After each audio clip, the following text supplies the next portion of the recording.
ఆంధ్రప్రదేశ్ రాజకీయాలు ఒక ఎత్తు, బెజవాడ పాలిటిక్స్ మరొక ఎత్తు. కేసినేని నాని వర్సెస్ కేసినేని చిన్ని.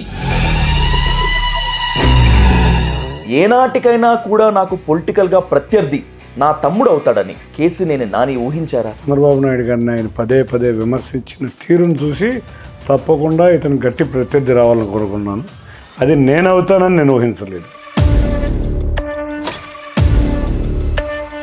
అంత టార్చర్ పెట్టారా నాని మిమ్మల్ని? అవమానాలను కూడా భరించి ఏ రోజు కుటుంబ గౌరవం అనేది బయటకి పోకుండా జాగ్రత్తగా. నిజంగా కేసినేని నాని సైకోనా లేకపోతే ఒక డిఫరెంట్ మెంటాలిటీయా? సైకో కన్నా ఇంకా ఏమన్నా పెద్దవాడు ఉందంటే అది ఇతనికి ఉపయోగపడుతుందని నేను అనుకుంటున్నాను.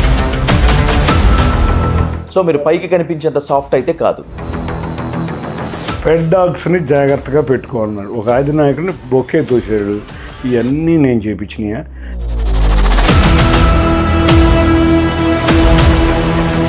మీకు జగన్కి మంచి అవినాభావ సంబంధాలు ఏమైనా ఉన్నాయా? జగన్ గారి వ్యక్తిత్వం చూసిన వాళ్ళు ఎవరైనా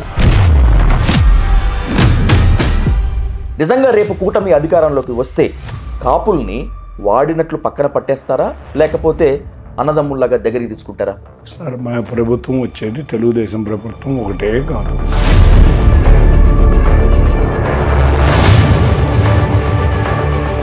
మరి ఆ మాట్లాడే వ్యక్తులకి బుర్ర ఉందా, పుర్ర లేకుండా మాట్లాడుతున్నారో నాకైతే అర్థం కావట్లేదు.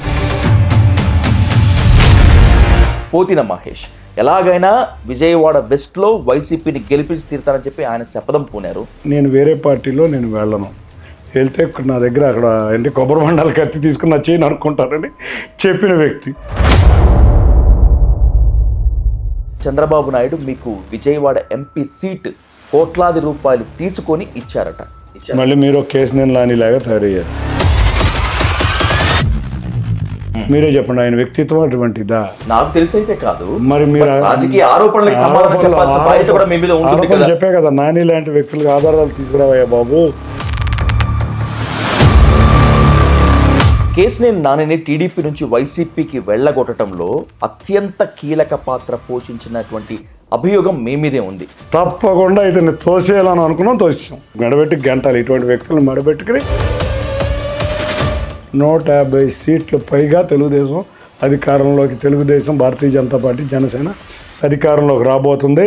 23 ఎంపీల పైగా మా కూటమి గెలవబోతున్నాం.